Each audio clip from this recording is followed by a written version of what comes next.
الله عنهم الرجس وطهرهم تطهيرا. اللهم صل على محمد وآل محمد واللعن الدائم على أعدائهم أجمعين. أما بعد، فقد قال الله الحكيم في كتابه المجيد: أعوذ بالله من الشيطان الرجيم. يا أيها الذين آمنوا إذا قيل لكم تفسحوا في المجالس فافسحوا يفسح الله لكم وإذا قيل انشزوا فانشزوا يرفع الله الذين آمنوا منكم والذين أوتوا العلم درجات والله بما تعملون خبیر.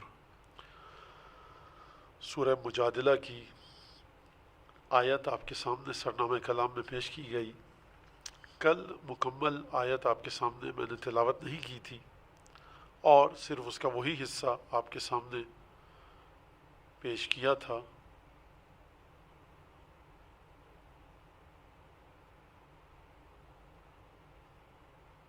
کہ صحیح مسئلہ کوئی نہیں.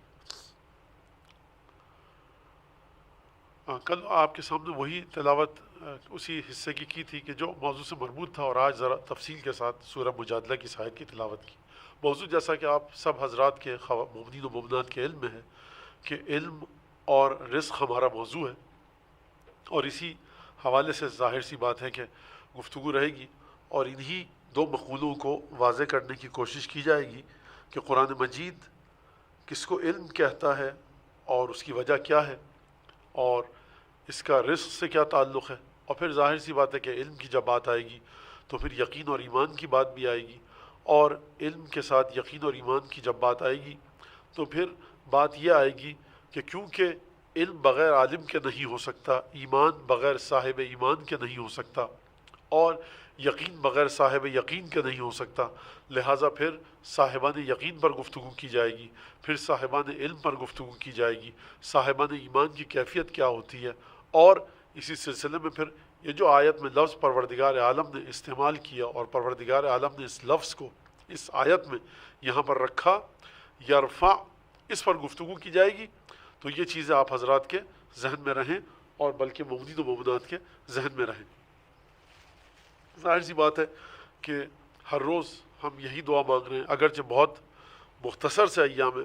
اگر ماہ مبارک رمضان ہو، 30 دن ہے، پہلے عشرے میں اگر حالات مناسب اور مساعد نہ ہو تو انسان کو یہ امید رہتی ہے کہ 10 دن کے بعد مسئلہ صحیح ہو جائے گا اور عادی انداز سے اور نارمل طریقے سے مجلس کرنے کا موقع فراہم ہو جائے گا. لیکن بہرحال جس طرح سے بھی ہے، اگرچہ ہمارا ایمان تو ہے کہ سید الشہداء کی نظر کرم رہتی ہے، اور سید الشہداء کے ساتھ ساتھ تمام معصومین کی جہاں پر ذکر سید الشہداء کیا جائے، جہاں پر ذکر فضائل اور مصائب ائمہ معصومین کیا جائے، لیکن بہرحال ذکر کرنے والے چاہے وہ کسی بھی صورت میں مرثیہ، سوز، سلام، نوحہ یا ذاکری کی صورت میں، تقریر کی صورت میں ہو، تو وہاں پر ہمیشہ تقریر کو سننے والوں کا اور سامعین کی جگہ اگر نہ ہو اور وہ موجود نہ ہو تو ہمیشہ خالی ہے، کیونکہ خود مجلس اور امام باڑے کی رونق سامعین ہوتے ہیں.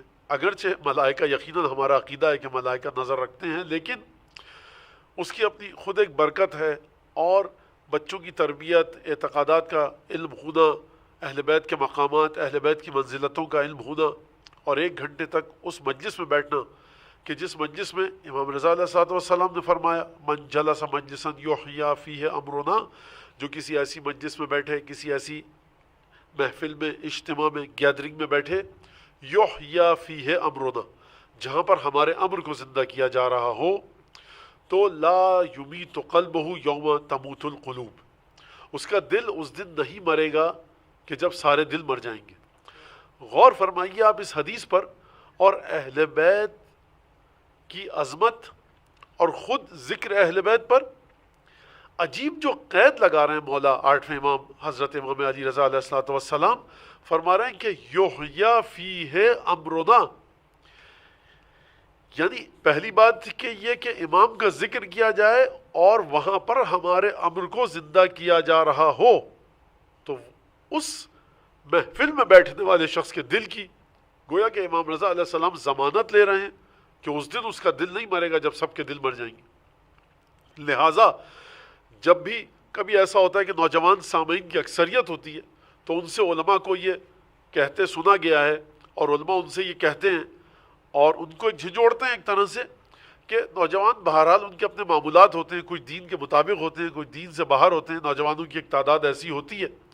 تو علماء کو یہ کہتے سنا گیا کہ جب آپ مجلس سے فوراً باہر نکلیں اور فرض کیجئے کہ کسی لغویات میں جانے کی، کسی لغو اور لہو و لعب کی محفل میں جانے کی اگر عادت ہے بھی، آپ مجلس سے فوراً باہر نکلیں، کوئی آپ کو دعوت دے کے چلیے فلاں جگہ پر روزانہ آپ جاتے تھے، تو دل گناہ کی طرف بڑی مشکل سے مائل ہوتا ہے۔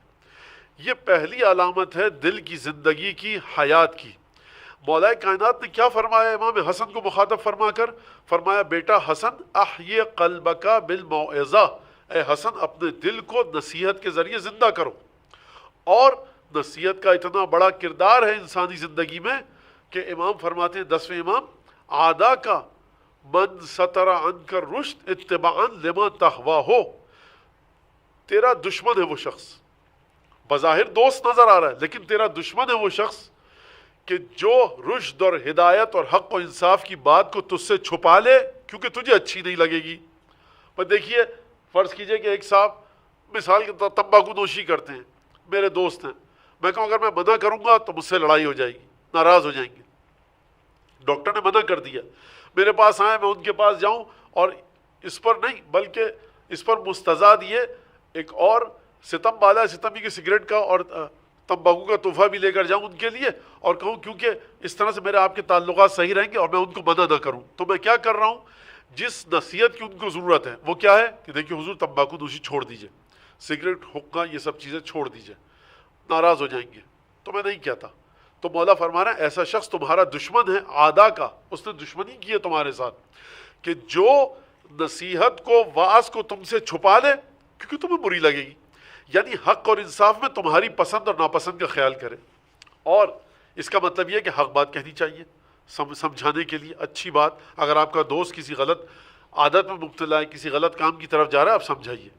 یہ پہلا مرحلہ گفتگو کا، اور پہلی ایکویشن، پہلا جملہ، اس جملے کے ساتھ جوڑیے اس بات کو کہ امام حسن فرما رہے ہیں کہ بیٹا، امام امیر المومنین فرما رہے ہیں کہ بیٹا حسن دیکھو، احیی قلبک بالموعظہ، اپنے دل کو زندہ کرو نصیحت کے ذریعے۔ نصیحت کیا ہے؟ آپ نماز نہیں پڑھتے، نماز پڑھیے، آپ روزہ نہیں رکھتے، روزہ رکھیے، آپ خمس نہیں دیتے، آپ خمس دیجئے، آپ فلاں کام کرتے ہیں مت کیجئے، آپ کے اندر ساری عادتیں اچھی ہیں، یہ عادت مناسب نہیں لگتی، اس کو ہٹائیے۔ نصیحت اسی کو کہتے ہیں۔ تو امیر المومنین فرما رہے ہیں امام مجتبیٰ سے کہ اپنے دل کو زندہ کرو نصیحت کے ذریعے، لہٰذا جناب امیر کی نگاہ میں نصیحت اگر کی جائے تو دل زندہ ہوتا ہے۔ لیکن اب چلیے امام رضا علیہ السلام کی اس حدیث کی طرف کہ جس میں مولا فرما رہے ہیں من جلس مجلسا یحییٰ فیہ امرنا لا یموت قلبہ یوم تموت فیہ القلوب، کہ اس دن جب تمام دل مر جائیں گے اس کا دل نہیں مرے گا۔ کس مجلس میں آ کر بیٹھو؟ جہاں پر ہمارے امر کو زندہ کیا جا رہا ہے۔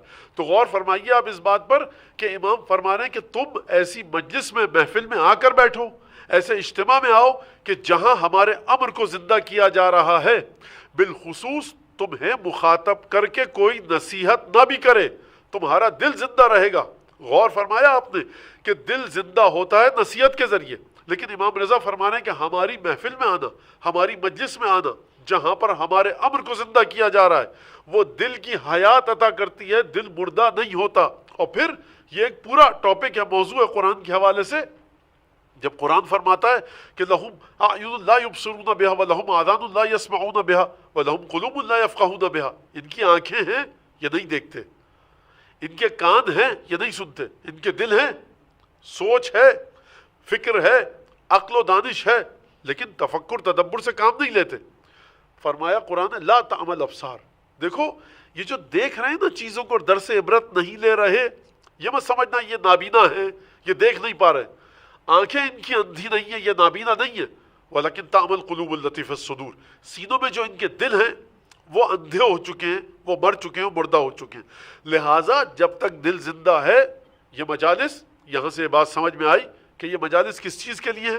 اولاً و بالذات، یعنی بنیادی ترین مرحلہ جو ہے ان کا، ان مجالس کا، وہ کیا ہے؟ احیاء قلب، دل زندہ ہو۔ اگر دل زندہ ہو گیا، انسان ہر اچھی چیز کو لیتا رہے گا اور ہر بری چیز کو اپنے سے دور کرتا رہے گا۔ اب ظاہر سی بات ہے کہ چاند رات کی مجلس ہے تو آپ اسی حوالے سے سنیے گا اس کو اور غور فرمائیے گا اس پر. کل سے انشاءاللہ، کیونکہ مجھے جو اطلاع ملی چاند آج نظر آ گیا، کل پہلی محرم ہے، تو کل سے انشاءاللہ باقاعدہ اس موضوع میں داخل ہوں گے اور گفتگو کو آگے بڑھائیں گے. چاند رات کی مجلس یا اس سے پہلے کی مجلس جو ہوتی ہے وہ ایک، جیسا کہ میں نے کل بھی عرض کیا، ایک تمہیدی مجلس ہوتی ہے اور ایک مقدماتی مجلس، کہ جس میں عزاداری کی فضیلت پر، سید الشہداء کے اوپر گریہ، عزاداری سے تعلق رکھنے والے تمام ارکان اور اجزاء، شرائط، ان پر گفتگو کی جاتی ہے. تو بہرحال میں بھی آج یہی کر رہا ہوں جو طریقہ ہم کو ملا ہے بزرگوں سے. اب آپ دیکھیے کہ یہاں پہ ایک بات کیا سامنے آئی کہ آپ کا دل زندہ ہوتا ہے. اور دل زندہ ہونے کی علامت کیا ہے؟ میں نے کہا کہ کوئی بھی شخص، نوجوان، مجلس سے باہر نکلے اور اس کو اس گناہ کی دعوت دی جائے جس کی اس کو عادت ہو چکی ہے، یا لہو لعب کی کسی محفل کی طرف لے کر جایا جائے، اس کا دل اس طرف نہیں جاتا، اس کا دل اس طرف نہیں جھکتا. معمولاً ہوتا ہی ہے. اور اس کی وجہ کیا ہے؟ کہ دل زندہ ہو چکا ہے. اس کی وجہ کیا ہے؟ کہ دل فطرت انسانی کی طرف، دل اس تربیت الہی کی طرف جھک رہا ہے. کس کے صدقے میں؟ کیونکہ یہ ایسی مجلس میں بیٹھا ہے کہ لا یموت قلبہ یوم تموت فیہ القلوب، کہ یہ ایسی مجلس میں بیٹھا ہے کہ جہاں پہ امر امام کو زندہ کیا جا رہا ہے. یہ ایک چیز ہمیں ان مجالس کے حوالے سے دیکھنی چاہیے.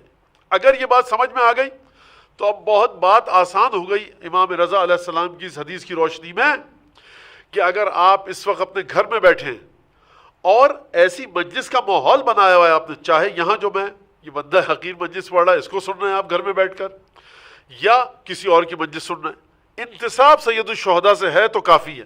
وہاں پر آپ نے، جیسا کہ پہلے بھی میں نے عرض کیا، چاندنی بچھائی ہوئی ہے.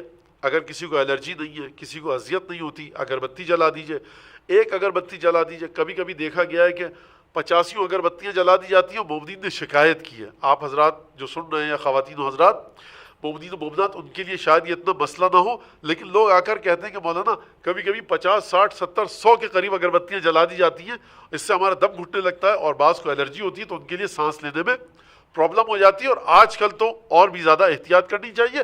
آنے سے پہلے ایک ہلکی سی بھینی خوشبو، ایک اگربتی یا لبان جو ہم یہاں پر کہتے ہیں عمان میں جلاتے ہیں، اس کو آپ نے جلایا تو ایک بھینی سی خوشبو آ گئی، کافی ہے. چاندنی بچھائیے، علم لگائیے، کالا پرچم لگائیے، پٹکا لگائیے، مختصر سا ایک امام باڑہ ایک تشکیل دیجئے، وہاں پر سب مل کر بیٹھیں.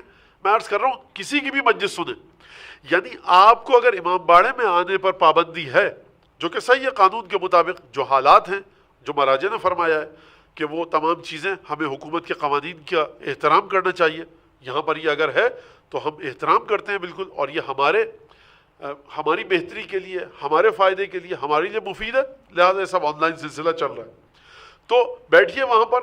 اور وہ مجلس ہو گئی، یعنی آپ جو اپنے گھر میں بیٹھے ہیں اور مولانا کو، ذاکر کو، مرثیہ خان کو، سلام پڑھنے والے کو، نوحہ پڑھنے والے کو آپ دیکھ رہے ہیں اپنے ٹی وی کی یا موبائل کی یا کسی اور یہ جو آلات ہیں ان کی اسکرین پر، لیکن آپ قاعدے کے ساتھ بیٹھیں، تہذیب اور تمیز کے ساتھ بیٹھیں، پورے احترام کے ساتھ بیٹھیں کہ دیکھو یہ ذکر سید الشہداء ہو رہا ہے. اور یہاں پہ میں ایک چیز بتا دوں کہ دیکھیے لائیو سننے کا فقہا نے بھی اس پر ایک اظہار کیا اہمیت کا، کیونکہ اگر کوئی شخص ریکارڈنگ چل رہی ہے سجدے والی آیت کی تو آپ نے سن لیا، آپ پر سجدہ واجب نہیں ہے. لیکن اگر کوئی لائیو پڑھ رہا ہے اور لائیو آپ کے پاس آ رہی ہے وہ آواز آیت سجدہ کی، تو آپ پر آیت سجدہ واجب ہے. اس کا مطلب یہ کہ بہرحال لائیو سننے کی اپنی ایک اہمیت ہے. اس کا مطلب یہ نہیں کہ ریکارڈنگ آپ نہ سنیں، لیکن اگر لائیو اور بصورت زندہ، جس کو کہتے ہیں بث مباشر عربی میں، وہ آ رہا ہے اور آپ سن رہے ہیں، دیکھ رہے ہیں، تو ایک ایسا ماحول بنائیے تاکہ امام رضا علیہ السلام کی حدیث کی روشنی میں یہ آپ کے گھر میں جو 5 6 7 لوگ بیٹھے ہیں ان پر اطلاق کیا جا سکے، اس کو کہا جا سکے کہ یہ بھی ایک مجلس ہو رہی ہے. یعنی پہلے ہم سب امام باڑے میں آتے تھے، امام باڑے میں آ کر مجلس کرتے تھے، وہ ایک مجلس ہوتی تھی. لیکن جہاں پر لیپ ٹاپ اور آئی پیڈ اور ٹیبلٹ اور ٹی وی وغیرہ سب یہ ہے، تو ہر اس گھر میں اس وقت امام باڑہ بن چکا ہے. یعنی ایک امام باڑہ اس کی حیت ختم ہوئی تو ہزاروں امام باڑے کھل چکے ہیں اس وقت. کیوں؟ کیونکہ ہر گھر میں مجلس ہو رہی ہے، ہر گھر میں لوگ اشک بہانے کے لیے تیار ہیں. لہٰذا یہ نہ کہیے گا اور یہ نہ کہے کوئی کہ فائدہ نہیں، ہمیں ایسی مجلس سننے میں مزہ نہیں آتا، لطف نہیں آتا جب تک امام باڑے میں نہ جائیں. بیٹھیے، امام کا نام لیا جا رہا ہے بیٹھیے، کہیں سے بھی مجلس ٹیلی کاسٹ ہو رہی ہے، یوٹیوب کے ذریعے کسی بھی چینل کے ذریعے، جو بھی عالم آپ کو پسند ہے، ذاکر پسند ہے، اس کی مجلس سنیے اور اپنے گھر میں ماحول بنا کر سنیے۔ یہ بار بار میں عرض کر رہا ہوں کیونکہ 10 دن پلک جھپکنے میں گزر جائیں گے، عاشور کے دن یہی سلسلہ ہوگا، شام غریبہ میں یہی سلسلہ ہوگا، لہٰذا بہت اہمیت کے ساتھ آپ اس کو سنیں۔ لہٰذا یہاں سے بات سمجھ میں آئی کہ دلوں کو زندہ کرتی ہے عزاداری اور ائمہ کا ذکر، فضیلت کا ذکر۔ اس کی وجہ کیا ہے؟ اس کی وجہ کہ خدا نے اس میں ایک تاثیر رکھی ہے۔ اس کی وجہ یہ کہ امر امام کو جو زندہ کرتا ہے اس کی اپنی ایک اہمیت ہے، اس کی اپنی ایک حیثیت ہے۔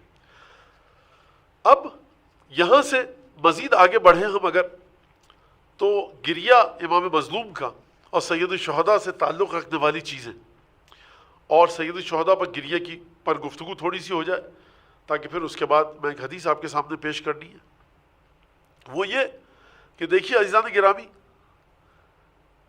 سید الشہداء پر گریہ، اکثر سوال کیا جاتا ہے کہ گریہ پر اتنی تاکید کیوں ہے؟ مولانا اس کا فلسفہ کیا ہے؟ اس کی فلسفی کیا ہے؟ اس کی حکمت کیا ہے؟ کیوں؟ بہرحال کوئی تو وجہ ہوگی، بالکل کوئی وجہ ہے۔ فلسفہ عزاداری کیا ہے؟ کچھ تو ہے بھائی، مسواک کرتے ہیں، کیا فلسفہ ہے؟ کچھ تو ہوگا۔ کچھ چیزیں دین کی ایسی ہیں جو آپ نے سمجھ لی وقت گزرنے کے ساتھ ساتھ، کچھ دین کی ایسی چیزیں جو آپ کی سمجھ میں نہیں آئی۔ لہٰذا اس بات پر توجہ کیجئے کہ اگر یہ کہا جا رہا ہے کہ گریہ کیجئے، تو اس کا مطلب یہ ہے کہ کوئی نہ کوئی اس میں فلسفہ ہے، کوئی نہ کوئی اس کا فائدہ ہے۔ اور پھر ان لوگوں کو کہ جو تعبداً اس بات کو نہیں سمجھ رہے، ان لوگوں کو کہ جن کے دل میں سید الشہداء کی محبت نہیں ہے، بہت سے لوگ ہیں وہ کہتے ہیں کہ ہمارا اتنا زیادہ جی نہیں چاہتا عزاداری میں جانے کو، ایک تعداد قلیل ہے لیکن ہے، لیکن ہم اس لیے جاتے ہیں کہ ثواب ہے۔ لہٰذا ایسے شخص کو گھر سے باہر کھینچ کر لانے والا وہ عوامل اور وہ فیکٹر کیا ہیں؟ وہ احادیث کہ جو اس بات پر تاکید کرتے ہیں کہ تم اپنے گھر سے باہر نکلو، مثلا مجلس میں جاؤ اور عزاداری سید الشہداء میں شرکت کرو۔ جو شخص رو نہیں پاتا، جس کے آنسو نہیں نکلتے، اس پر کے لیے ائمہ نے تاکید کی کہ دیکھو رلاؤ یا گریے کی طرح کا انداز اپناؤ۔ اس کا مطلب کیا ہے؟ دیکھیے چھوٹی سی مثال کے ذریعے بات کو میں آگے بڑھاتا ہوں۔ اس کا مطلب یہ ہے کہ اگر رسول خدا، روایت ہم کو ملتی ہے کہ جب رسول خدا معراج پر گئے تو وہاں پر جس آسمان سے بھی گزرے، بعض جگہ پر روایت ملتی ہے، تو وہاں پر فرشتوں نے کہا یا محمد احتجم وامر امتک بالاحتجام یا بالحجامہ، اے محمد تم حجامت کرو اور اپنی امت کو حجامت کا حکم دو، یا بلڈ کپنگ جس کو ہم کہتے ہیں، اور حجامہ۔ حجامت کرنے والے جتنے بھی لوگ ہیں وہ جب اپنی دکان کھولتے ہیں، کلینک، تو وہ یہ نہیں کہتے کہ کیا فائدہ ہے یا کیا فائدہ نہیں ہے، اور یہ حجامت بہت پرانی چیز ہے۔ وہ کیا کہتے ہیں؟ وہ کہتے ہیں دیکھیے جب رسول خدا کو حکم دیا جا رہا ہے روایت میں، اس کا کوئی نہ کوئی فلسفہ ہوگا، آپ کی سمجھ میں فلسفہ آئے یا نہ آئے یہ کام آپ کروائیے۔ لہٰذا دیکھیے اگر گریہ کا کوئی فلسفہ آپ کی سمجھ میں آئے یا نہ آئے، آپ کو گریہ کرنا ہے، اور اس کے بعد گریہ کے نتائج، گریہ کے آثار، گریہ کے اثرات جو حدیث میں بتائے گئے ہیں وہ اس بات کی تاکید ہے، اور گویا وہ اس بات کا حکم ہے کہ ہم اپنی عقل کو، اپنے شعور کو، اپنے ادراک کو اور اپنی زیادہ عقل کے گھوڑوں کو نہ دوڑائیں۔ اگرچہ اگر کسی کو سوال کرنا ہے، اگر کسی کے ذہن میں سوال ہے کہ صاحب گریہ پر اتنی زیادہ تاکید کیوں ہے، اس کے جوابات علماء نے دیے ہیں مختلف علوم کے ذریعے، مختلف فنون کے ذریعے، لیکن جو احادیث ہیں اگر کوئی تعبداً ہے اور ائمہ کی حدیثوں کو مانتا ہے تو وہ آیا گریہ کرے اسی بات پر، اس بات کی بنیاد پر کہ چھٹے امام نے کہا ہے، پانچویں امام نے کہا ہے۔ لیکن ایک اور بات اس سے پہلے کی اور اس سے بلندر مرتبے کی کہ ہم جو گریہ کرتے ہیں الحمدللہ خدا کا شکر ہے، اکثریت قریب اتفاق صاحبانہ اعضاء کی جو گریہ کرتے ہیں وہ ثواب سمجھ کے گریہ نہیں کرتے، بس ان کو گریہ آتا ہے۔ جوش ملی آبادی نے کہا کہ تجھ پہ بے روئے نہیں اٹھتے کسی محفل سے ہم، کیا کریں مجبور ہو جاتے ہیں اپنے دل سے ہم۔ تو کیا کریں مجبور ہو جاتے ہیں اپنے دل سے ہم۔ ہمیں باقاعدہ میں جاتا ہوں مجلس حسین ابن علی میں مستحب واجب قربتاً اللہ اور پھر اس کے بعد قدم بڑھاؤں، نہیں، مجلس حسین ابن علی کی کھینچتی ہے۔ کیونکہ مجلس کھینچتی ہے، ایک محبت ہے۔ میں نے کل ایک جملہ عرض کیا تھا آپ کے سامنے، آج الحمدللہ تقریر کے درمیان میں تک وہ جملہ اور وہ مقام پر لے آیا میں اس مقام پر، لہٰذا اس کے بارے میں گفتگو کروں میں۔ دیکھیے کسی بھی چیز کے لیے بہترین ثواب کیا ہے؟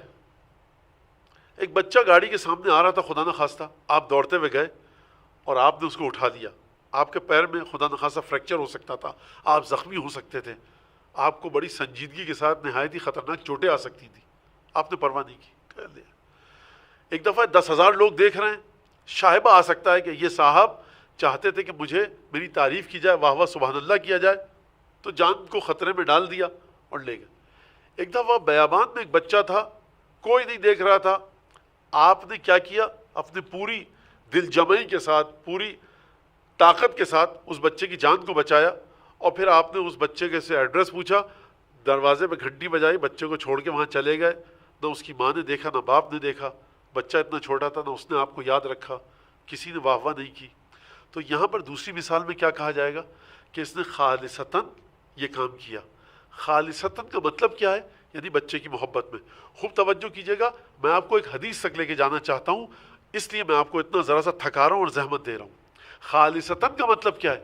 یعنی آپ نے جو جان بچائی بچے کی، تو بچے کی جان کی خاطر ہی آپ نے اس کی جان بچائی، نہ آپ نے یہ پوچھا کہ تمہارے ابا ڈپٹی کمشنر ہیں، تمہاری اماں فلاں افسر ہیں، تم فلاں زمیندار گھرانے سے ہو، آپ نے بچے کی جان بچائی، آپ کو پتہ بھی نہیں تھا یہ غریب کا بچہ یا امیر کا۔ ایک اور مثال، نماز پڑھتا ہے انسان قربتاً اللہ، واجب قربتاً اللہ، نماز شب پڑھی رات کی تاریکی میں، نہ بیمار ہے، نہ تنخواہ کٹی ہے، نہ کرونا ہے، نہ کوئی پرابلم ہے، یہ رات کی تاریکی میں اٹھ کر نماز شب پڑھ رہا ہے، کسی کو نہیں پتہ چلتا کہ یہ کیا کر رہا ہے۔ دن بھر میں آپ 10,000 دفعہ درود بھیج دیتے ہیں محمد آل محمد میں، کسی کو نہیں پتہ لگتا۔ آپ خالصتاً یہ کام خدا کے لیے کر رہے ہیں، کیوں؟ کیونکہ آپ کسی کو نہیں بتا رہے، آپ چھپا رہے ہیں۔ رات کی تاریکی میں آپ نے اٹھ کر نماز شب پڑھی، کس نے دیکھا؟ خدا نے دیکھا۔ یعنی خالصتاً یہ کام کیا ہے؟ یہ خالصتاً کام کس کے لیے ہے؟ خدا کے لیے۔ خالصتاً امیر المومنین سو گئے شب ہجرت لیلۃ المبیت رسول خدا کے بستر پر، کیوں کہتے ہیں خالصتاً؟ یا رسول اللہ آپ کی جان بچ جائے گی؟ ہاں، بس ختم بات ہو گئی۔ اچھا یہ نہیں پوچھا مجھے کون بچائے گا، بنو ہاشم کا کون سردار آئے گا، کون بہادر آئے گا؟ آپ جا رہے ہیں، میں نوجوان بالکل، دشمن آپ کے بستر پر چادر اوڑھ کے، لائٹ نہیں تھی وہاں پر، اندھیرا ہے، اور ان کو ایک دم سے دروازہ توڑ کے حملہ کرنا تھا کفار مکہ کو، اور ایک ساتھ تمام قبیلے جو تھے قریش کے، ہر شخص موجود تھا تاکہ رسول خدا کہ قبیلہ بنو ہاشم کسی ایک سے انتقام نہ لے سکے۔ مولا کائنات سو گئے۔ خلوص اتنا شدید تھا کہ آیت نازل ہوئی، خالصتاً رسول خدا کی جان بچائی، نہ کسی انعام کی خاطر نہ کسی اور چیز کی خاطر۔ سورہ دہر آپ کے سامنے 3 روٹیاں 5 روٹیاں 3 دن تک گئیں، آیت نازل ہوئی، اسے کہتے ہیں خلوص کے ساتھ۔ یعنی ایک چیز کو آپ خود اس کی خاطر انجام دے رہے ہیں، ایک چیز کو آپ خود اسی کی ذات کی خاطر انجام دے رہے ہیں، آپ کی توجہ کسی طرف نہیں ہے، اگرچہ اس کے اوپر کچھ نہ کچھ حقائق مترتب ہوتے ہیں۔ آپ نماز پڑھتے ہیں، جنت آپ کو ملے گی، لیکن تھا ایک شخص ایسا کہ جس نے یہ کہا کہ نہ میں نے پروردگار تیری عبادت کی جنت کی لالچ میں، نہ تیری عبادت کی جہنم کے خوف سے، میں نے تجھے عبادت کے لائق مانا ہے تو تیری عبادت کی ہے۔ تو یا علی مرتضیٰ یہ بتائیے کہ کیا آپ کو جنت نہیں چاہیے؟ کیا آپ کو جہنم سے دوری نہیں چاہیے؟ مولا جواب دیں گے بالکل ہمیں جنت میں جانا ہے کیونکہ انعام پروردگار ہے، ہم جہنم سے دور جانا چاہتے ہیں کیونکہ عذاب پروردگار ہے۔ اور بات ہے یہ کہ ہم اس سے ڈر کر اور اس کی لالچ میں عبادت کریں، اور یہ ایک اور بات ہے کہ ہم اس کی خاطر عبادت کریں، اب وہ جو انعام دینا چاہے دے، ہم انعام کے سلسلے میں بھی اپنے ذہن کو انعام کی طرف نہیں لے کے جانا چاہتے، یہ چیز ہے خالص۔ اب میں آپ کو لے کر آتا ہوں ایک حدیث کی طرف۔ بتائیے مجھے، اگر کسی بچے پر افتاد آئے، کسی بچے پر مصیبت آئے، کسی بچے پر تکلیف آئے، مختلف لوگ آ کر اس بچے کی مشکل کو دور کرنے کی کوشش کریں گے خالصتاً پورے خلوص کے ساتھ، کون آتا ہے اس بچے کو بچانے کے لیے؟ اردو میں ایک لفظ ہے مامتا، وہ نہیں سمجھتی۔ جو لوگ ریچھ کا شکار کرتے ہیں وہ کہتے ہیں کہ جتنی بھی گولیاں برسا دیجئے، ریچھ کے بچوں کو اگر آپ نے پکڑا تو ان کی جو ماں ہے ریچھنی، وہ آ کر حملہ کر دے گی آپ کے اوپر۔ واقعات ہیں کہ بچے کے اوپر حملہ کیا جانور نے، ماں آگے آ گئی اور ماں نے اپنے آپ کو پیش کر دیا اور بچوں کی جان بچا لی۔ یعنی ماں سوچتی نہیں ہے کہ ہوگا کیا، مجھے صرف اپنی اولاد کی جان بچانی ہے۔ اچھا، جہاں پر بھی یہ جذبہ کار فرما ہو، پھر ضروری نہیں کہ آپ اس کے بطن سے متولد ہوئے ہوں۔ آپ کہتے ہیں مامتا کی طرح انہوں نے ہم کو پالا، مامتا کی طرح انہوں نے خیال رکھا، مامتا کے جذبے کے تحت۔ یعنی سید الشہداء کو جب ہم سے کہا جاتا ہے کہ گریہ کرو حسین کے اوپر، گریہ کرو حسین کے مصائب کے اوپر، تو گویا یہ جو کل میں نے عرض کیا تھا کہ پروردگار عالم سید الشہداء کی کربلا کو فاطمہ زہرا کی آنکھوں سے دیکھتا ہے. یعنی سیدہ اگر گریہ کر رہی ہیں، سیدہ کو اس سے کوئی غرض نہیں ہے کہ حسین کتنے دن کے پیاسے تھے یا نہیں تھے، سیدہ کو اس سے غرض نہیں ہے کہ کتنی چوٹیں لگیں. خود سیدہ یہ دیکھ رہی کہ میرا بچہ پیاسا تھا بس، میرا بچہ غریب الوطن تھا بس. یعنی مظلومیت کی مقدار کی بات ہی نہیں ہو رہی. اگر کوئی ماں کے بچے کو ایک کانٹا بھی چبھو دے تو ماں کا دل تڑپ جاتا ہے. جائے گا حسین ابن علی، اس بات کو سمجھیے گا جس طرح میں لے کے جانا چاہتا ہوں.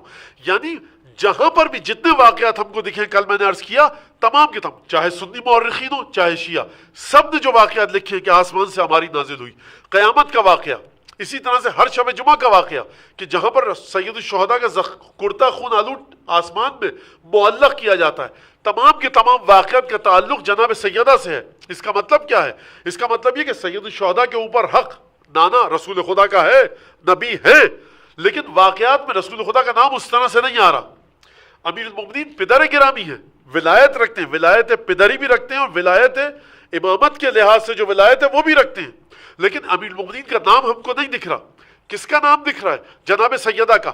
یعنی اگر تم حسین ابن علی پر گریہ کرنا ہے، جس طرح سے نماز کی معراج یہ ہے کہ اگر عبادت کرنی ہے تو نہ جنت کے لالچ میں کرو نہ جہنم کے خوف سے کرو، اسی طرح سے سید الشہداء پر اگر گریہ کرنا ہے تو فاطمہ وار گریہ کرو کہ جس طرح سے ماں اپنے بچے پر گریہ کرتی ہے، جس طرح سے ماں اپنے بچے کو دیکھتی ہے.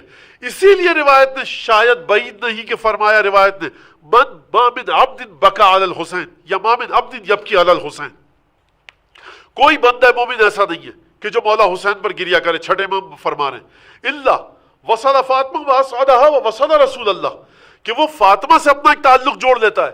یا امام صادق علیہ السلام حضرت حجت سے آپ نے کیوں نہیں کہا؟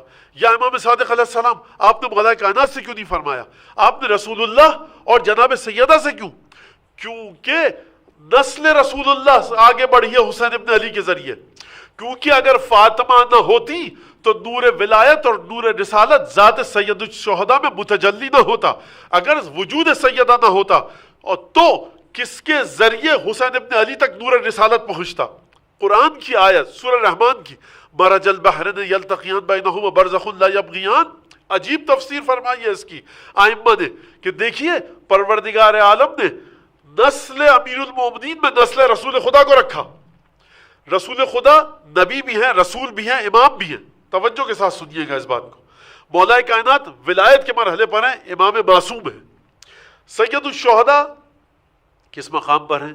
امامت کے مقام پر ہیں امام، لیکن وراثت میں چل رہے ہیں رسول خدا کے. انا اعطیناک کل کوثر، کل میں نے آیہ مباہلہ آپ کے سامنے پیش کی جو بہت اچھی طرح سے جانتے ہیں. تو اب اس ذات جس کو ہم سید الشہداء کے نام سے پکار رہے ہیں، یہ جو ہستی ہے ہمارے سامنے مولا حسین کی، اس پر اگر گریہ کرنا ہے تو گریہ سب بنیادی ترین عقیدہ یہ رکھیے اپنا کہ ہم اس وقت فاطمہ زہرا کو پرسہ پیش کر رہے ہیں، فاطمہ زہرا کو تعزیت پیش کر رہے ہیں، فاطمہ زہرا کو ایک عزاداری، ایک تسلیت. یہ کہا جاتا ہے کہ معنی نہیں رکھتا تعزیت جناب سیدہ کے لیے، پرسہ معنی نہیں رکھتا جناب سیدہ کے لیے. امام حسین جنت میں ہیں، شہزادی جنت میں ہیں، اب کیسی عزاداری، اب کیسا پرسہ؟ تو جا کر مفاتیح الجنان دیکھیے، اس میں عصر عاشور کے وقت ایک زیارت ہے. وہاں پر کیا کہتے ہیں ہم؟ پنجتن کو مخاطب کر کے کہتے ہیں، حضرت حجت کو، رسول خدا کو، جناب سیدہ کو، مولا کائنات کو مخاطب کر کے ہم کیا کہتے ہیں؟ احسن اللہ لک العزا، جناب سیدہ آپ کے لیے تعزیت بہت اچھی ہم پیش کرنا چاہتے ہیں، پرسہ پیش کرنا چاہتے ہیں. کیا مطلب؟ یعنی سیدہ اگر کل کربلا میں حسین اکیلا تھا، آج ہمارے آنسو اس بات کے گواہ ہیں کہ کل حسین اکیلا تھا. آج ہمارے آنسو آپ کے لیے حاضر خدمت ہے، نذرانے کے طور پر حاضر ہیں. احسن اللہ لک العزا کا ترجمہ لفظی ہے. احسنا یعنی خدا نے بہت اچھا کیا، خدا نے بہت خوبصورت کیا. کس چیز کو؟ لک العزا. یہ جو ہم عزاداری کر رہے ہیں، عزا کا مطلب ہے داغ دیدہ، ستم دیدہ، غم زدہ شخص کے دل پر مرہم رکھنا. مولا کائنات نے جب جناب سیدہ کو دفن کیا اور اس کے بعد قبر سے پیچھے ہٹے تو ایک جملہ کہا پیچھے ہٹ کر کہ ہذہ مصیبت لا عزا لہا، پروردگار یہ وہ مصیبت ہے سیدہ کا دفن کہ جس کے لیے کوئی چیز میرے زخم کو مندمل نہیں کر سکتی، میرا جو گھائل زخم ہے اس کو کوئی بھی تعزیت تسلیت آ کر بھر نہیں سکتی۔ یعنی اس کا مطلب کیا ہے؟ اس کا مطلب ہے کہ ائمہ ایک دوسرے کے غم میں غمگین بھی ہوتے ہیں، عزاداری کے لفظ کو بھی استعمال کرتے ہیں، اور پرسہ اگر دیا جائے تو ائمہ تک پہنچتا ہے۔ اس کا مطلب کیا ہے؟ اس کا مطلب یہ ہے کہ ہم آپ کے ساتھ ہیں۔ یہ ہم آپ کے ساتھ ہیں کا مطلب کیا ہے؟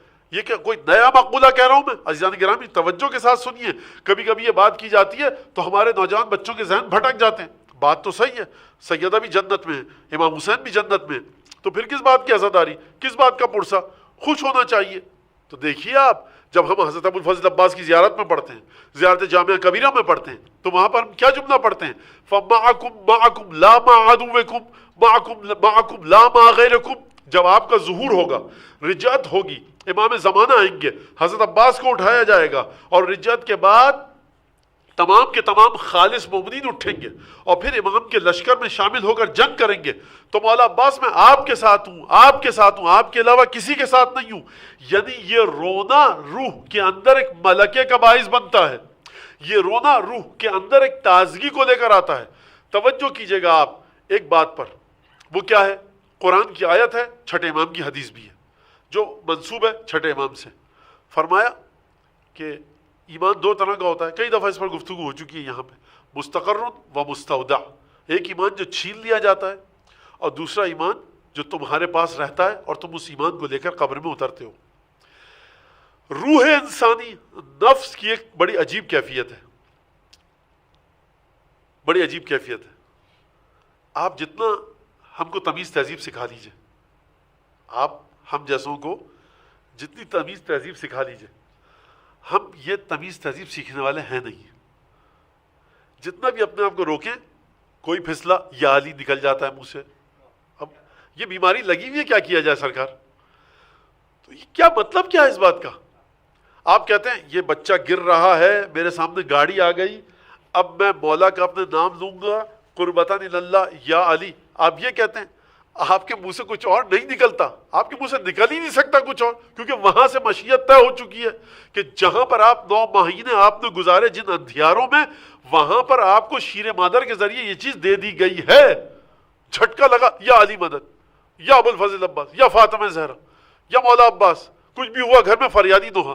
تو یہ دنیا میں جتنی تمیز تہذیب سکھانے کی کوشش کریں، ہم یہ تمیز تہذیب سیکھ نہیں سکتے، ہم اسی تہذیب کے ساتھ چلتے رہیں گے۔ اس کا مطلب کیا ہے؟ یہ جو میں نے آپ کو ابھی بتایا، یا علی گرے یا علی، فوراً منہ سے نکلتا ہے۔ اس کا مطلب کیا ہے؟ اس کا مطلب یہ ہے کہ ماہرین نفسیات ایک چیز کہتے ہیں کہ انسان غصے اور خوشی میں وہ لفظ استعمال کرتا ہے جو اس کی مادری زبان ہو۔ یہ مادری زبان کیا ہوتی ہے؟ جو اس نے گھر میں سیکھی ہوتی ہے۔ کیا مطلب گھر میں سیکھی ہے؟ یعنی اس زبان کے پیچ و خم، اس زبان کو اس کے وجود میں جو اڈیلا گیا ہے، وہ چھوٹی چھوٹی باتوں کے ذریعے اس طرح سے ملکہ اور رسوخ اور نفوذ ہو چکا ہے، اور اس زبان کی جڑیں اتنی گہری ہو چکی ہیں کہ جو لوگ بیچارے امیگریشن لے کر جا بھی چکے ہیں، کہتے ہیں ہمیں انگریزی مجلس نہیں سننی، ان کے بچے سنتے ہیں، لیکن وہ ہمیشہ اسی زبان میں سنتے ہیں کہ جو ان کی مادری زبان ہے۔ کیوں؟ کیونکہ وہ ان کی روح کے ساتھ آمیزش ہو چکی ہے، ان کی روح کے ساتھ وہ چیز جڑ چکی ہے۔ لہٰذا اگر آپ گریہ کریں گے، گریہ نام ہے کس چیز کا؟ گریہ نام ہے اس چیز کا کہ میرا دل ٹوٹا ہے، مجھے تکلیف ہوئی ہے، اور بھل بھل آنکھوں سے آنسو بہنے لگے۔ جورج کا شعر میں نے آپ کے سامنے کیا پڑھا ابھی؟ تجھ پہ بے روئے نہیں اٹھتے کسی محفل سے ہم، کیا کریں مجبور ہو جاتے ہیں اپنے دل سے ہم۔ مولا حسین جتنا بھی روکنا چاہیں رونے کو رک نہیں سکتا، یہ دل کیا کرے، مجبور ہو جاتے ہیں اپنے دل سے ہم۔ آپ کتنا بھی برا کہیے گلاب کی خوشبو کو، دل کہہ رہا ہے کہ بھیدی بھیدی خوشبو ہے۔ اس دل کو، اور یہیں پر مولا کائنات کی حدیث آتی ہے، اپنے دلوں سے پوچھو، اپنے دلوں سے پوچھو، فَإِنَّهَا الْمَوَدَّةُ لَا تَقْبَلُ الرُّشَا، کہ تمہارے دل جب کسی چیز کے بارے میں فیصلہ کریں تو ان کی بات کو سنا کرو، کیونکہ یہ رشوت قبول نہیں کرتے۔ تمہارے افعال و جوارح ظاہری یہ رشوت قبول کر لیں گے، لیکن تمہارا دل کبھی رشوت قبول نہیں کر سکتا۔ تم اپنے دل کو کچھ دے دلا کر کسی دوسرے رستے پر نہیں ڈال سکتے۔ حسین ابن علی کا واقعہ سنو، بڑی سیدھی سی منطق حسین ابن علی کی، میں بیعت نہیں کروں گا، جہاں سے آیا ہوں واپس وہاں جانے دو. اچھا شام لے جاؤ اپنے خلیفہ کے پاس, میں اس سے گفتگو کر لوں, پھر جو فیصلہ کرے کر لیں گے. یعنی مطلب یہ نہیں کہ مولا حسین سید الشہداء العیاذ باللہ خاکم بدہن ڈر گئے تھے, نہیں, مولا حسین حجت پوری کر رہے ہیں. اب آپ یہ واقعہ اسی سیدھے سادہ انداز میں سنیے. حسین ابن علی کے لشکر کو, یہاں پر وقت نہیں ہے اور نہ موقع محل ہے, بہت ساری محدودیتیں ہیں. بعض لوگ کہ جو مجلس سے بیگانے تھے, مجلس میں آنا پسند نہیں کرتے تھے, ایک دفعہ ان پوچھا آخر ہوا کیا تھا, کتنا بڑا لشکر تھا حسین ابن علی کا, علی کے بیٹے کا, شکست کھا گئے. وہ 30,000 تھے تو یہ 20,000 تھے, کتنے تھے؟ کہا کہ 20,000 نہیں تھے, 75-100 کے قریب تھے, اتنی خواتین تھیں اور یہ ہوا. تو وہ چلتے چلتے بیٹھ گئے, کہا کہ پورا واقعہ بتاؤ یہ آخر ہوا کیا. یعنی آپ سمجھ رہے ہیں کہ حسین ابن علی نے, بچوں کے لفظ استعمال کر رہا ہوں, جو فارمیشن کریٹ کی ہے, جو فارمیٹ ہے کربلا کا, وہ اس طرح سے کہ جب بھی آپ اس فارمیٹ کو دیکھیں گے حسین کی حقانیت پر آپ کو یقین ہو جائے گا. اور آپ یہ دیکھیے بڑی سیدھی سادی منطق, لہٰذا گریہ علامت ہے اس بات کی کہ اس چیز نے آپ کے دل کو چھوا ہے. گریہ علامت ہے اس بات کی کہ یہ چیز آپ کے دل میں نفوذ کر گئی ہے, رسوخ کر گئی ہے. اب اگر یہاں تک آپ سمجھ گئے تو حضرت صادق آل محمد, امام صادق علیہ الصلوۃ والسلام, اللہم صلی علی محمد و آل محمد. اب چلیے اس حدیث کو کہ جس کی توہین کی جاتی ہے, اس حدیث کو جس کی بے احترامی کی جاتی ہے, اگر یہ ممبر واقعی پوری زندگی میں یہی میرے نامہ عمل میں اور آپ کے جو سن رہے ہیں یہی لکھ دیا جائے کہ اس حدیث پر گفتگو ہوئی اور امام صادق مہر تصدیق ثبت کر دیں, کافی ہے. کہ بھائی دیکھو یہ تو سمجھ میں آ گیا, من بکا جو روئے, یہ بھی سمجھ میں آ گیا, او اب کا جو رلائے اس کے لیے اتنا ثواب ہے. یہ تباکا جو رونے جیسی شکل بنائے, یہ تمہارے مذہب میں کیا ڈھکوسلے بازی ہے میاں, یہ کیا ریاکاری ہے, یہ کیا سلسلہ ہے, رونے جیسی شکل بنائے. بیچارہ نادان سمجھ رہا ہے کہ سید الشہداء کشکول لیے کھڑے ہیں کہ تمہاری آڑی ترچی شکل جب میرے غم میں بنے گی تو مجھے درجات ملیں گے.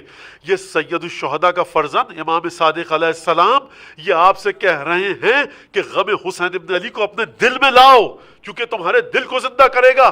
العیاذ باللہ گداگر کشکول گدائی امام صادق کے ہاتھ میں نہیں ہے. امام صادق گدائی کرنے کا طریقہ آپ کو سکھا رہے ہیں, مجھے سکھا رہے ہیں کہ کس طرح سے. خبردار دیکھنا یہ دریا بہ رہا ہے صاف و شفاف, یہ حوض کوثر بہ رہا ہے, یہ حسین ابن علی کی محبت کی کوثر بہ رہی ہے. یہاں سے بیگانہ ہو کر دور مت چلے جانا, ایک دفعہ اپنی شکل کو بناؤ, احساس کرو, اپنے دل میں اتارو مصائب کو. ایک آنسو نکل گیا, ہم تمہاری مدد کریں گے. یہاں پہ جب اس مرحلے پہ آ گئے تو اب چلیے پانچویں امام کی حدیث کو سنیے. امام باقر علیہ السلام عجیب جملہ فرماتے ہیں.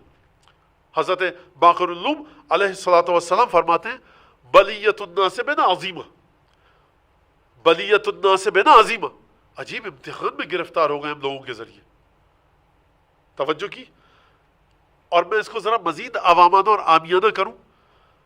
بارگاہ امامت کی حدیث ہے لیکن میں سمجھانے کے لیے کہہ رہا ہوں. یقیناً امام باقر علیہ السلام نے پہلے ہی سے مجھے معاف کر دیا اس حدیث کا جو میں ترجمہ کروں گا کہ بھائی عجیب مصیبت ہو گئی ہے ہماری تمہارے ساتھ, تم عجیب وبال ہو ہمارے لیے. بلیت الناس بنا عظیمہ, یا یہ کہیے کہ ہم تمہارے لیے گویا کہ مصیبت ہے. دونوں لحاظ سے اس کا معنی کیا جا سکتا ہے کہ اے لوگوں کیا تم ہم کو اپنے لیے مصیبت سمجھتے ہو, یہ بھی ترجمہ کر لیجئے. یا یہ بھی کر لیجئے کہ ایک عجیب مشکل میں گرفتار ہو گئے ہم تمہاری وجہ سے. فَإِنَّهُمْ لَا يَهْتَدُونَ إِلَّا بِنَا, مشکل یہ ہے کہ یہ لوگ ہمارے علاوہ کہیں سے ہدایت پا نہیں سکتے. وَلَا يَسْتَجِيبُونَ, لیکن ہماری پکار پر لبیک بھی نہیں کہہ رہے. دیکھو جو تمہاری بیماریاں ہیں, پل صراط, قبر, برزخ, منکر نکیر, تطایر کتب, یہ زندگی, یہ دنیاوی زندگی, اس میں تم کو ہماری ضرورت ہے. وجود امام باقر, وجود حضرت ابو الفضل عباس, وجود پنجتن, وجود چہاردہ معصومین, یہ تمہیں سکون کی زندگی عطا کرتا ہے. عجیب مصیبت ہے کہ تم ہمارے علاوہ کسی سے ہدایت پا نہیں سکتے, اور جب ہم تم کو بلاتے ہیں تو آتے نہیں ہو. تو اب آپ سمجھے کہ وہ چیز کہ جو لوگ ائمہ کی طرف نہیں آ رہے ہیں, ارے اب تو آ جاؤ, حسین ابن علی سے تمہارا کیا جھگڑا ہے؟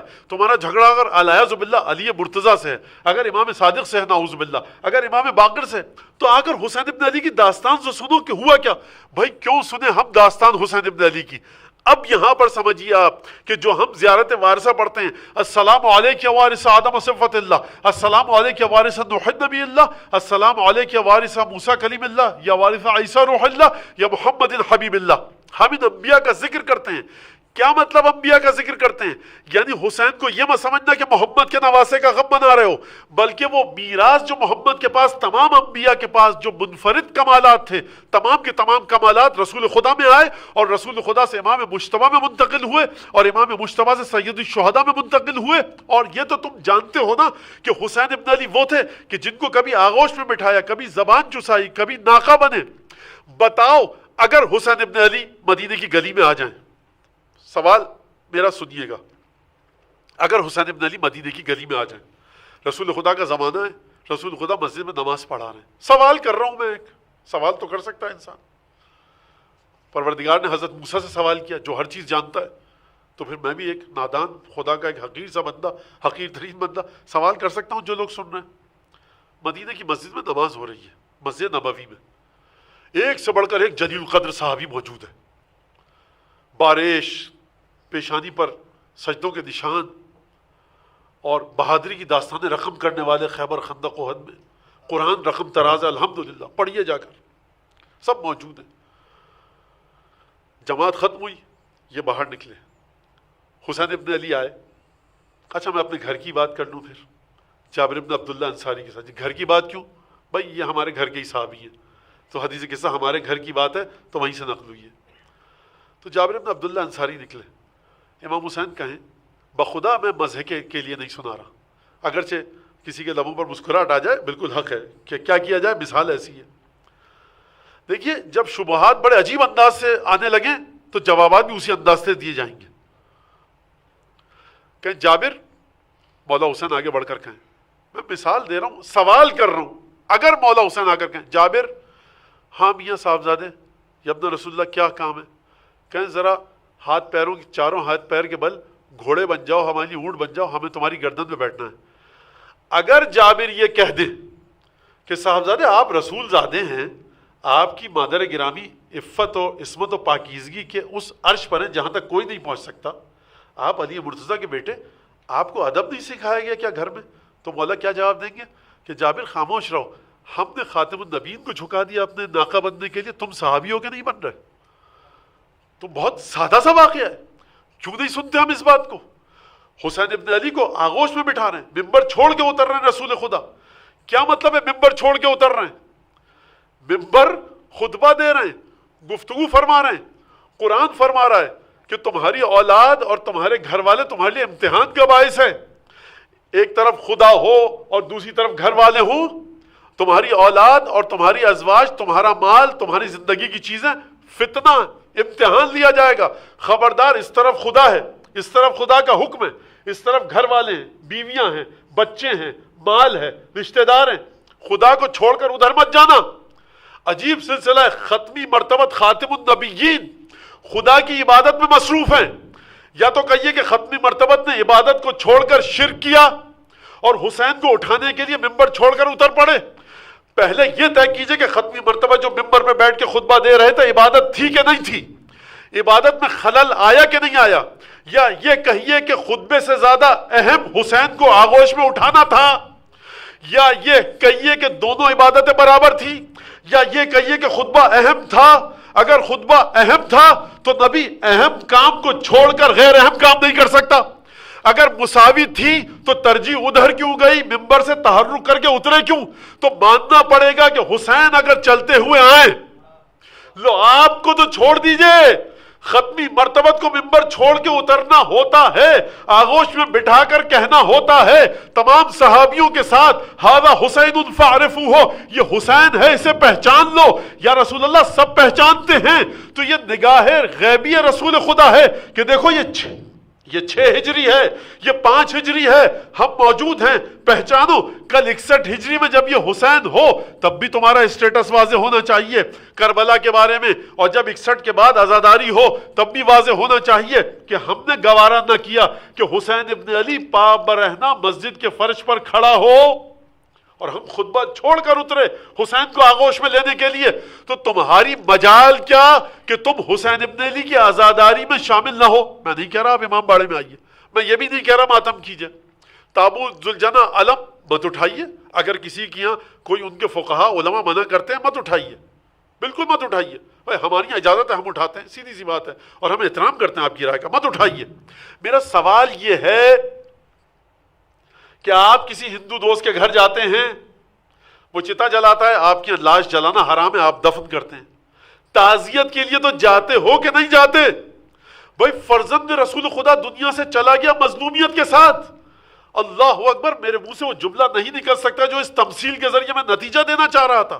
کم از کم فرزند رسول خدا کو اپنے اس غیر مسلم پڑوسی کے برابر تو لاؤ، لا الہ الا اللہ، العیاذ باللہ، نستجیر باللہ من ذالک، یعنی حسین کا عاشورہ آئے اور گزر جائے اور مسلمانوں میں ہلچل نہ مچے۔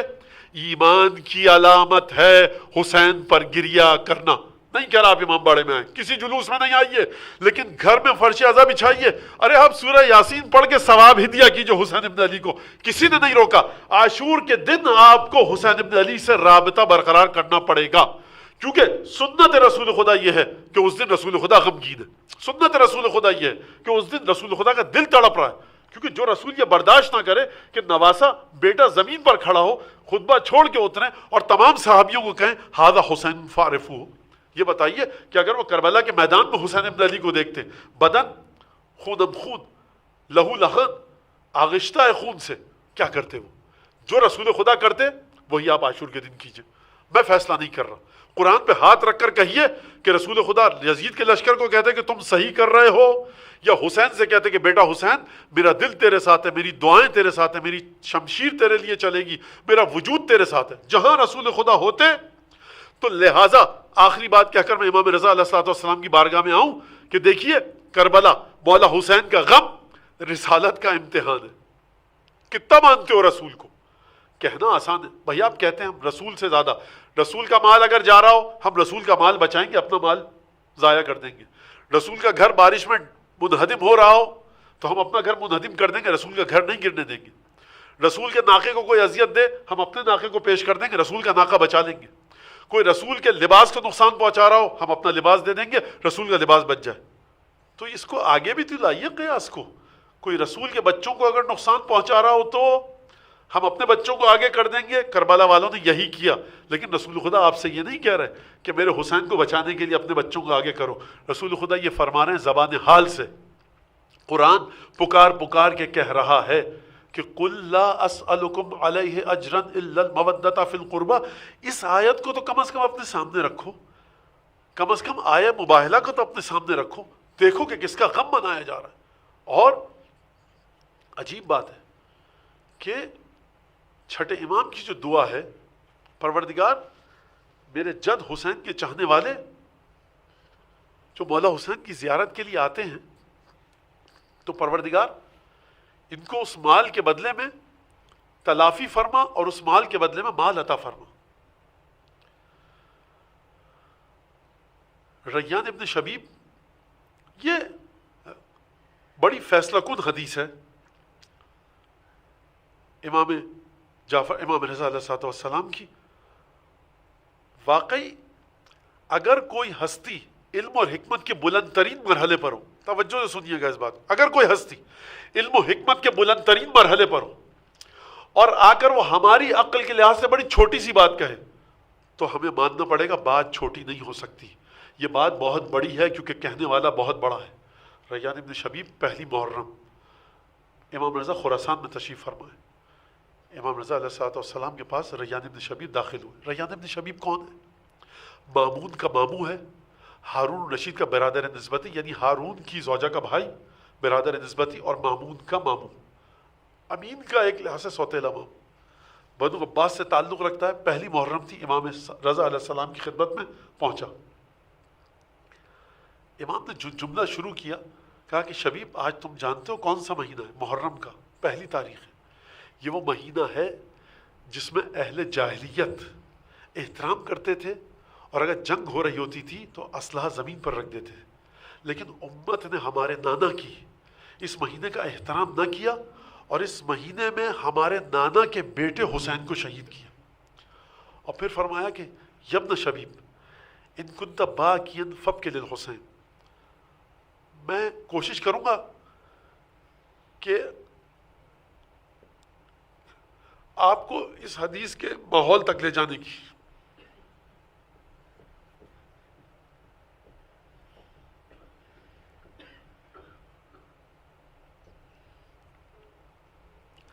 بخدا لگتا ہے امام رضا علیہ السلام کی ہمت نہیں پڑی اور غم کی وجہ سے مولا کا جگر پھٹ رہا تھا کہ امام نے اس طرح سے گفتگو کی، لگتا یہ ہے۔ فرمایا کہ یبن شبیب ان کنت باکیا لشیء فابکی علی الحسین، شبیب کے بیٹے دیکھ تجھے کسی بھی چیز پر رونے کا دل چاہ رہا ہوں نا، اس چیز کو چھوڑ کر حسین پر روئیے۔ وجہ کیا بتا رہے ہیں امام رضا علیہ السلام؟ فَإِنَّهُ ذُبِحَ كَمَا يُذْبَحُ الْكَبْشُ، کیونکہ ہمارے جد حسین کو اس طرح سے ذبح کیا گیا جس طرح سے قصائی دمبے کو ذبح کرتا ہے۔ یعنی آپ سمجھے کہ امام صادق کیا فرمانا چاہ رہے ہیں؟ امام صادق فرمانا چاہ رہے ہیں کہ دیکھو امت کی یہ عجیب امت ہے، یہ امت کتنی ظالم اور ستمگر ہے۔ وہ حسین کہ جس کو رسول اپنی زبان چساتے تھے، وہ حسین کہ جس کو رسول خدا زمین پر چلنے نہیں دیتے تھے، وہ حسین جس کو رسول اپنے کاندھے پر سوار کرتے تھے، وہ حسین کہ جس کے لیے رسول ناکا بن گئے تھے۔ ارے حسین نے 2 گھونٹ پانی کا سوال کیا تھا لیکن امت نے جواب کیا دیا؟ ارے ہمارے جد کو اس طرح شہید کیا جس طرح سے کہ بھیڑ کو اور دمبے کو ذبح کیا جاتا ہے۔ فَإِنَّهُ ذُبِحَ كَمَا يُذْبَحُ الْكَبْشُ، عجیب جملہ فرمایا اور آخر ایک اور جملہ فرمایا، کہا کہ دیکھو شبیب کے بیٹے ایک اور بات تم کو بتائیں، فَإِنَّهُ ایک اور واقعہ جو ہوا حسین کے ساتھ، فَإِنَّهُ قُتِلَ مَعَهُ 18 رَجُلًا من أصحابه، دیکھو ہمارے جد حسین کے ساتھ 18 ایسے جوان شہید ہوئے، مَا لَهُمْ عَلَى وَجْهِ الْأَرْضِ شَبِيهٌ، کہ جن کا ثانی کوئی نہیں تھا، اس لیے ہمیشہ حسین پر گریہ کرنا۔ میں امام رضا کی خدمت میں ایک جملہ کہوں گا، میں کہوں گا یبن رسول اللہ آپ کا جگر پھٹ گیا۔ یہ واقعہ کربلا کے کتنے سالوں بعد کی بات ہے؟ یہ بات ہے 201 ہجری کی، یہ بات ہے 200 ہجری کی، یعنی واقعہ کربلا کو 140 برس گزر چکے ہیں۔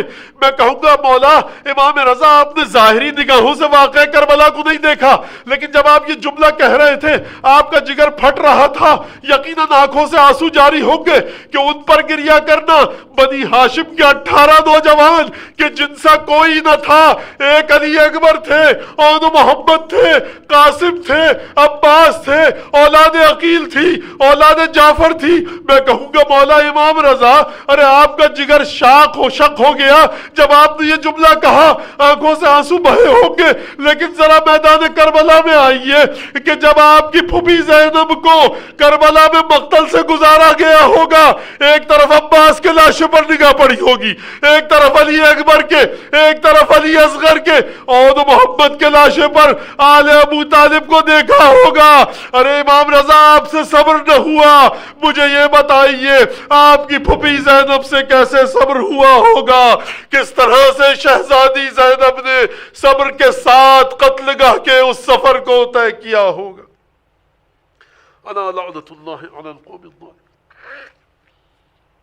وسيعلم الذين ظلموا أي منقلب ينقلبون اللهم بحق محمد وآل محمد عليك صل على محمد وآل محمد وعجل فرجهم وأهلك عدوهم من الجن والإنس من الأولين والآخرين واكفنا ما همنا وارزقنا العافية ووسع أرزاقنا وطول أعمارنا مع الصحة والسلامة في الجسم والروح. ربنا تقبل منا إنك أنت السميع العليم وتب علينا إنك أنت التواب الرحيم بجاه محمد وأهل بيته الطيبين. اللهم كل وليك الحجة ابن الحسن صلواتك عليه وعلى آبائه في هذه الساعة وفي كل ساعة وليا وحافظا وقائدا وناصرا ودليلا وعينا حتى تسكنه أرضك طوعا وتمتعه فيها طويلا.